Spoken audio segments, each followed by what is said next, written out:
Bismillahirrahmanirrahim. Assalamualaikum warahmatullahi wabarakatuh. Halo, selamat pagi anak-anak yang hebat semuanya. Apa kabar? Mudah-mudahan kalian selalu dalam keadaan sehat, ceria, semangat belajarnya ya, dan selalu bahagia. Oke, hari ini kita akan belajar bersama tentang materi computational thinking. Ini materi untuk kelas 8 ya. Oke, seperti biasa sebelum kita mulai pelajaran kita hari ini, marilah kita berdoa menurut agama dan kepercayaan kita masing-masing. Mudah-mudahan apa yang nanti akan kita pelajari bersama bisa bermanfaat, tidak hanya bagi diri kita, keluarga, juga masyarakat luas ya. Berdoa, mulai.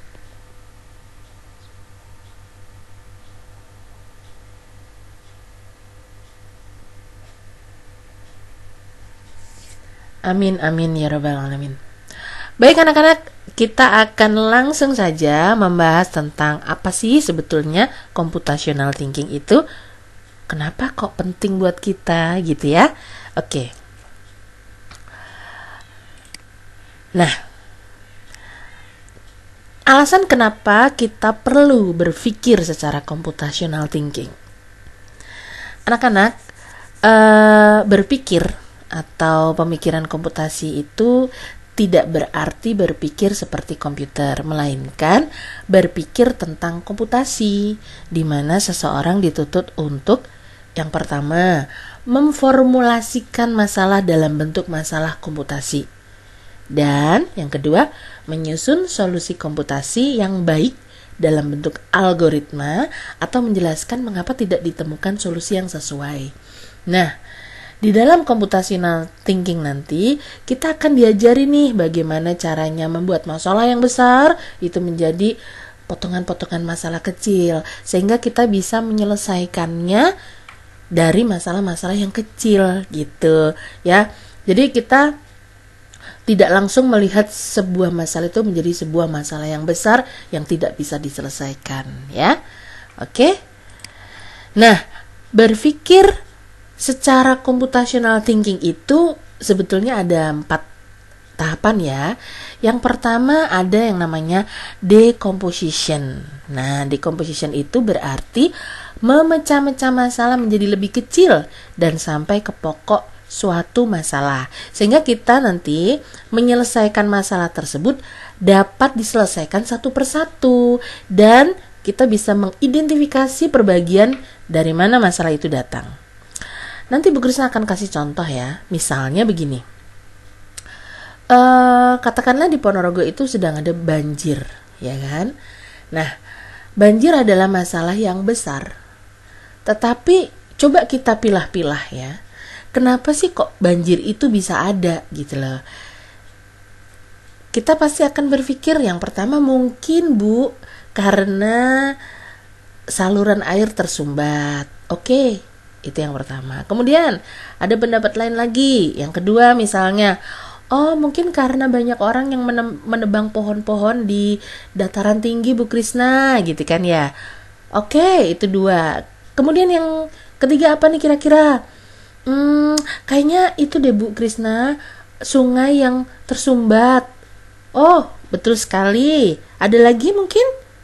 Nah, ada lagi yang berpendapat tuh. Yang keempat misalnya tidak ada resapan air karena semua di paving, semua di aspal. Sehingga air itu ketika turun ya dari hujan, dia bingung airnya mau mencari kemana kan gitu ya. Lari ke sana di paving, lari ke sana di aspal. Sehingga dia tidak bisa menyerap turun ke bawah, ke dasar tanah ya. Nah, dari masalah-masalah itu nanti kita akan mencoba untuk memilah-milah nih. Oh, kalau untuk yang nggak ada resapannya, maka daerah tersebut akan diadakan program untuk membuat resapan air, gitu kan ya. Kemudian kalau yang dataran tinggi, dibuatlah program reboisasi atau penanaman hutan kembali. Kemudian untuk sungai-sungai nih yang tersumbat, kira-kira apa yang bisa kita lakukan? Oh, kita bisa nih misalnya melakukan kebersihan bersama supaya sungainya itu tidak tersumbat. Kemudian ada aturan yang disepakati warga, tidak boleh membuang sampah sembarangan dan lain-lain. Itu adalah solusi. Jadi masalah besarnya adalah banjir ya. Nah, dipilah-pilah jadi masalah kecil, itu namanya dekomposisi. Kemudian kita bisa menyelesaikan masalah yang kecil-kecil itu satu persatu, gitu ya. Nah, kemudian yang kedua ada yang namanya pattern recognition. Maksudnya gimana? Kita polakan. Misalnya, mana sih daerah yang kurang resapan airnya? Oh, ternyata daerah kota. Nah, daerah kota resapan airnya kurang, maka kita berikan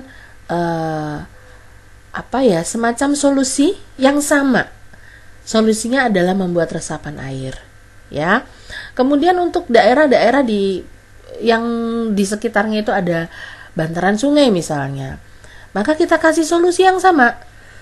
Solusinya adalah dengan adanya kerja bakti membersihkan sungai misalnya, ada program tidak boleh membuang sampah sembarangan dan lain-lain ya. Kemudian untuk daerah-daerah yang di pinggir kayak di Ngebel, yang di ketinggian ya, yang di Ngebel, di Ngerayun, itu programnya sama, yaitu reboisasi misal, penanaman hutan kembali. Kemudian tidak boleh menebang pohon sembarangan misalnya, nggak boleh itu, ada penebangan pohon liar. Nah, yang bisa menjaga siapa? Ya masyarakat sekitar yang ada di situ. Jadi misalnya, kok masyarakat ada yang melihat, loh, ada orang yang nebang pohon nih nggak ada izinnya, ya segera lapor ke pihak desa, ke pihak yang berwajib di daerah setempat supaya bisa ditindaklanjuti, gitu ya. Kemudian abstraksi, masalah generalisasi dan mengidentifikasi prinsip-prinsip umum yang menghasilkan pola, tren, dan keteraturan tersebut. Biasanya dengan melihat karakteristik umum dan juga membuat model suatu penyelesaian. Jadi yang namanya abstraksi itu sebenarnya masalah yang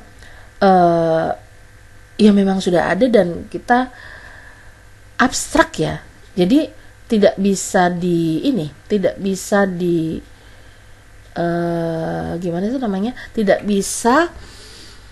dicegah, istilahnya begitu ya. Contoh, ya kita memang ada di musim penghujan, maka yang namanya hujan itu pasti ada.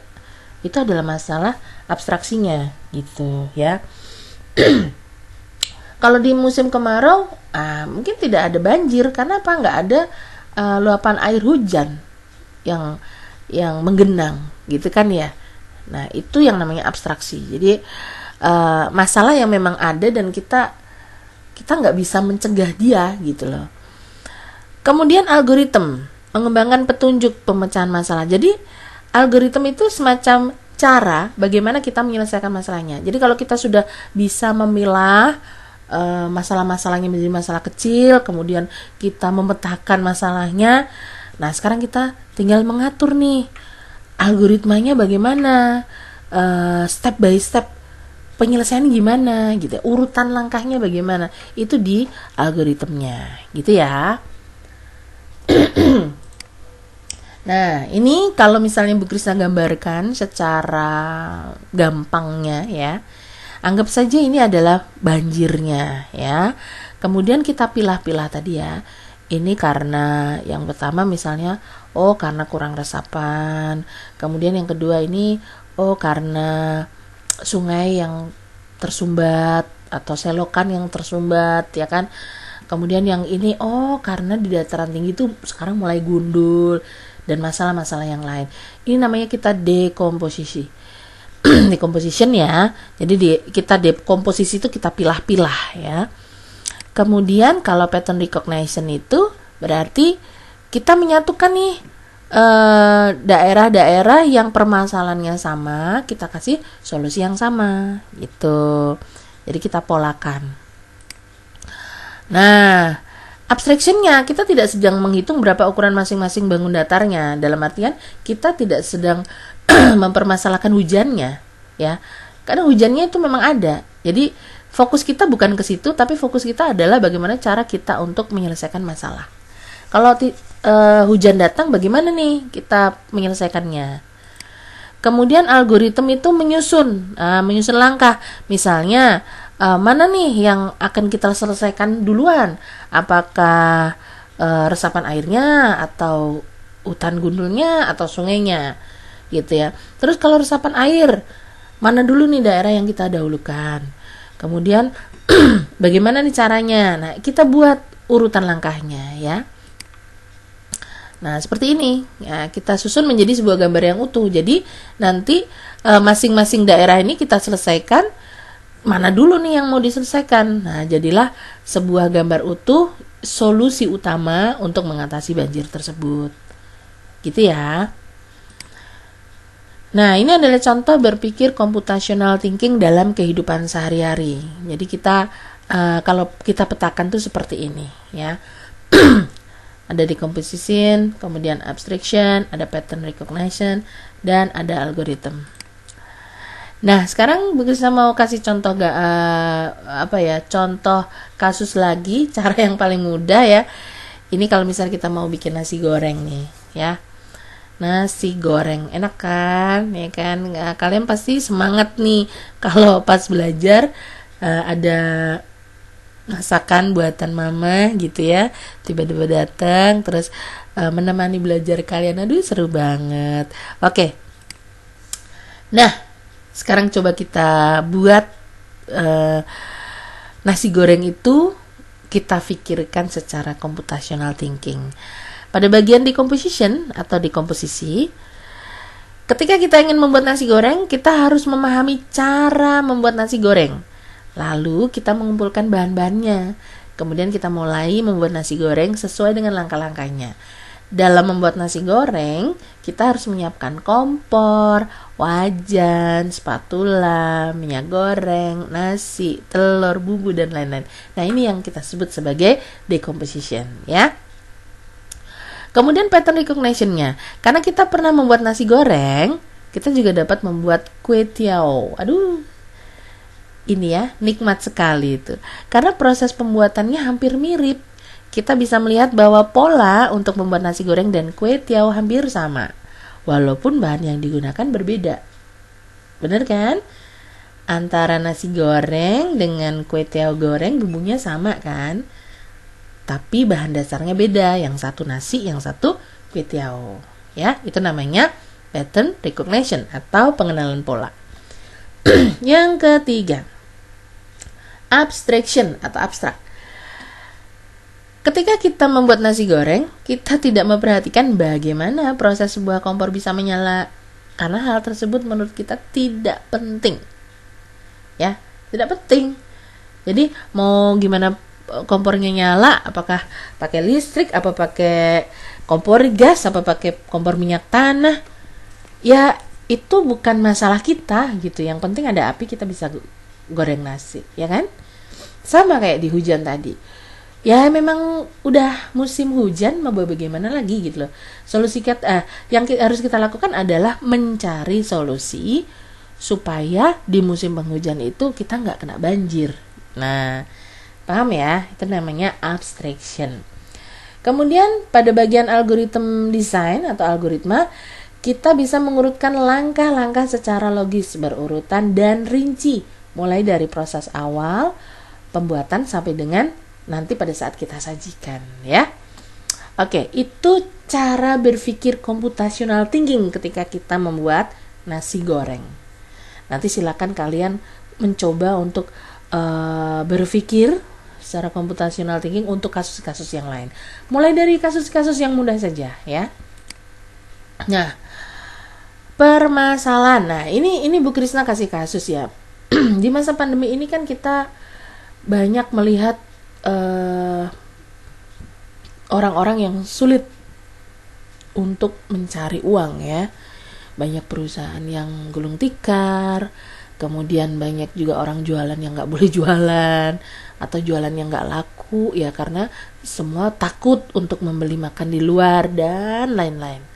Nah, sebagai generasi muda, kita harus bisa berpikir nih, bagaimana cara membangun ketahanan pangan di era pandemi? Minimal untuk keluarga kita sendiri. Gimana ya caranya saya bantu mama supaya mama itu bisa masak tapi nggak perlu beli sayurnya gitu ya. Nah, maka untuk permasalahan ini kita coba decomposition ya. Nah, ini permasalahannya, banyak perusahaan bangkrut, berarti intinya mencari pekerjaan lain kan. Kemudian banyak tenaga kerja dipecat. maaf. Ini Bu Krisna agak flu jadinya batuk-batuk dari tadi. Banyak tenaga kerja yang dipecat. Berarti solusinya adalah mencari pekerjaan lain, ya kan? Kemudian orang tidak boleh keluar rumah. Bekerjanya harus dari rumah. Nah, gimana nih caranya bekerja dari rumah? Kita bisa online, kita bisa, kalau untuk ketahanan pangan kan kita bisa berkebun dari rumah gitu ya. Kemudian sulit mencari lapangan pekerjaan. Berarti kan kita harus menciptakan lapangan pekerjaan sendiri nih, ya kan? Kemudian sulit mendapatkan pemasukan. Nah, sama, kita juga harus bisa menciptakan lapangan pekerjaan sendiri. Kemudian permasalahan berikutnya, angka kemiskinan semakin bertambah. Berarti solusinya ya kita harus menciptakan lapangan pekerjaan sendiri sehingga kita bisa tetap hidup dan bertahan untuk hidup, ya. Nah, sekarang kita sudah memetakan nih permasalahan-permasalahan itu. Menciptakan lapangan pekerjaan sendiri, bekerja dari rumah, mencari pekerjaan lain. Nah, bagaimana nih solusinya nih kalau sudah dipetakan seperti ini? Nah, salah satu caranya adalah dengan cara menciptakan ketahanan pangan keluarga. Ya, kita bisa menanam tanaman sayuran di pekarangan rumah. Gratis dong, di rumah-rumah kita, ya kan? Benihnya bisa nggak beli tuh? Benih-benih biji cabai itu bisa loh kita tanam. Biji tomat bisa kita tanam, ya kan? Kemudian menentukan tanaman sayuran yang cocok ditanam di pekarangan rumah. Kita lahannya sempit, gimana nih? Oh, kita bisa menggunakan pot atau wadah-wadah bekas ya, bekas minyak goreng, bekas air mineral. Bisa loh, itu bisa jadi wadah untuk menanam, ya. Yang penting ada sinar matahari, karena tumbuhan itu kan butuh sinar matahari untuk proses fotosintesisnya, ya. Jadi kita harus mulai berpikir nih, bagaimana menciptakan ketahanan pangan keluarga tanpa kita harus mengeluarkan uang. Kita manfaatkan aja barang-barang bekas untuk wadahnya, ya. Kemudian kita manfaatkan sampah-sampah dapur untuk pupuk organiknya. Kemudian kita manfaatkan biji-bijinya ini untuk kita tanam. Nggak beli kan? Ya kan? Nah, lanjut. Nah, ini adalah tugas untuk kalian ya. Diskusikan bersama teman satu kelompokmu computational thinking yang dikaitkan dengan kehidupan sehari-hari. Nanti Bu Krisna akan membagikan worksheet-nya ya. Kalian bisa mengerjakan. Jadi nanti satu kelas itu ada 6 kelompok ya. Masing-masing kelompok ada 5 anak. Mungkin ada yang 6 karena jumlah kita kan 32 ya. 32. Kecuali yang 30 bisa 55 itu. Nah, nanti masing-masing kelompok itu akan Bu Krisna kasih worksheet yang berbeda-beda. Jadi kelompok 1 itu kasusnya berbeda dengan kelompok yang lain. Kalian diskusikan dengan teman satu kelompok ya. Bagaimana cara berpikir dengan metode computational thinking untuk kasus yang Bu Krisna berikan ke kelompok kalian ya. Nanti kalian tulis ya. Kemudian setelah ditulis di worksheet, difoto ya. Terus diupload lah ke Google Classroom. Nah, lembarannya itu tadi nanti diserahkan ke Bu Krisna untuk portofolionya ya. Jadi yang pertama, setelah kalian melihat ini, kalian bisa menentukan kelompoknya. Boleh kelompoknya itu urut aja dari 1 sampai 5, kelompok 1, 6 sampai, nah itu kelompok 2 dan seterusnya. Atau kalian acak saja. Kalian duduk seret, dihitung aja dari pinggir. 1, 2, 3, 4, 5 1, 2, 3, 4, 5 Nah, sampai satu kelas kan ya. Kemudian masing-masing anak yang nomor 1 ya, yang menyebut angka 1 kumpul jadi 1, jadilah dia kelompok 1. Nyebut angka 2 kumpul jadi 1, jadilah dia kelompok 2 dan seterusnya. Itu yang namanya waktu pilah-pilah itu di komposisi ya. waktu dikelompokkan itu namanya pattern recognition. Secara nggak langsung kalian sudah belajar itu, ya. Gitu. Kalau sudah, nanti masing-masing menentukan satu ketua kelompoknya. Nah, ketua kelompok itu harus bisa merangkul anak buahnya, ya anggota kelompoknya, supaya bisa bekerja sama. Bu Krisna ingin kalian mulai berlatih untuk bergotong royong, bekerja sama, berlatih kompak, ya, berlatih kompak. Gimana Bu kalau misalnya ada anak yang nggak mau kerja? Ayo, ketua kelompok harus memotivasi teman-temannya satu kelompok supaya mau bekerja sama.